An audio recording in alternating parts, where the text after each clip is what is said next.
Good morning everyone. मैं फिर अभी कुछ और type of pulley block concept discuss करने जा रहा हूँ, जिसका हम कांस्टेंट इक्वेशन। अभी देखिए, कांस्टेंट इक्वेशन सारे के टाइप के हम निकाल के आपको बता रहे हैं। इसका यूज जब आप न्यूटन सेकेंड लॉ लगाएंगे टेंशन निकालने के लिए, एक्सीलरेशन निकालने के न्यूमेरिकल में, तब इसका देखिएगा यूज बहुत ज़्यादा होता है। कांस्टेंट इक्वेशन का यूज करके आप इजीली न्यूमेरिकल सॉल्व कर सकते हैं। डिफरेंट टाइप के हम पुल्ली और ब्लॉक कनेक्शन का कांस्टेंट इक्वेशन निकाल के हम आपको दिखा रहे हैं। इसका यूज आगे बहुत ज़्यादा होने वाला है न्यूमेरिकल सॉल्व करने में, कई तरह के प्रॉब्लम सॉल्व करने में।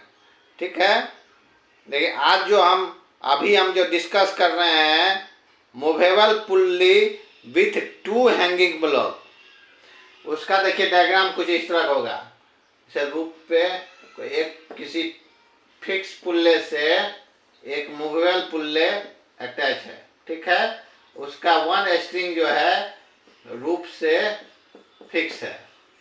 इस मूवेबल पुल्ले से कह रहा है दो ब्लॉक जो है हैंग कर रहा है, एक राइट एक लेफ्ट, एक M1 एक M2। इसका कांस्टेंट इक्वेशन कैसे फाइंड करते हैं, देखिए कोई हम एक रेफरेंस पॉइंट रूप को रख लेते हैं। ठीक है, यहाँ से इस रेफरेंस पॉइंट से ये पुल्ले का जो डिस्टेंस है वो मान लेते हैं YP, और इस रेफरेंस पॉइंट से M1 मास का लेंथ हो गया आपको Y1, यहाँ से M2 का Y2। अब देखिए, जब ये लेंथ हम पता कर लिए, अब स्ट्रिंग का लेंथ देखिए क्या होगा।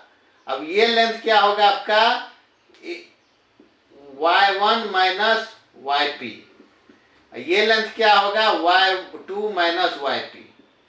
ये लेंथ जो है इसका एडिशन ही तो ये स्ट्रिंग का लेंथ होगा जो कांस्टेंट होता है। अब देखिए यहाँ से क्या निकल गया आपका Y1 minus YP plus Y2 minus YP equal to constant हो गया ना। यहाँ इसका एडिशन जो है ये स्ट्रिंग का लेंथ हो गया जो कि कांस्टेंट है। इसको सॉल्व कीजिएगा, हो जाएगा Y1 plus Y2 equal to Y1 plus Y2 minus 2YP equal to constant. अब इस इक्वेशन को हम डबल डिफरेंशिएट करेंगे तो क्या हो जाएगा, ये आ जाएगा आपका M1 का एक्सीलरेशन A1, इस यहाँ आ जाएगा प्लस A2 माइनस 2AP बराबर 0। आप पहले ही बताएं आपको, एक बार इसको डिफरेंशिएट करेंगे तो वेलोसिटी आएगा, डबल डिफरेंशिएट करेंगे तो एक्सीलरेशन आ जाएगा। अब देखिए ये इक्वेशन आ गया, यहाँ से आपको A1 plus A2 equal to आ गया 2AP, यानी कि ये आपका इसका कांस्टेंट इक्वेशन आ गया। कांस्टेंट इक्वेशन आपका इस सिस्टम का आ गया। ये क्या हो गया, acceleration of M1 plus acceleration of M2 equal to 2 time acceleration of pulley. ठीक है, देखिए इस तरह का जब न्यूमेरिकल आपसे पूछा जाएगा, उसमें आपको जब टेंशन निकालना पूछेगा T निकालने के लिए इस स्ट्रिंग में क्या होगा, तब न्यूटन सेकेंड लॉ लगा के आप न्यूमेरिकल बनाएंगे। उस समय इस कांस्टेंट इक्वेशन का बहुत यूज होने वाला है। इसलिए कांस्टेंट इक्वेशन जो है एक टूल है आप लोग के, जो कि आपको न्यूमेरिकल सॉल्व करने में मदद मिलेगा। ठीक है, इस कंसेप्ट को समझ गए आप। इस तरह के अब एक और नए टाइप के सिस्टम को हम डिस्कस करेंगे, उसका कांस्टेंट निकालेंगे। देखिए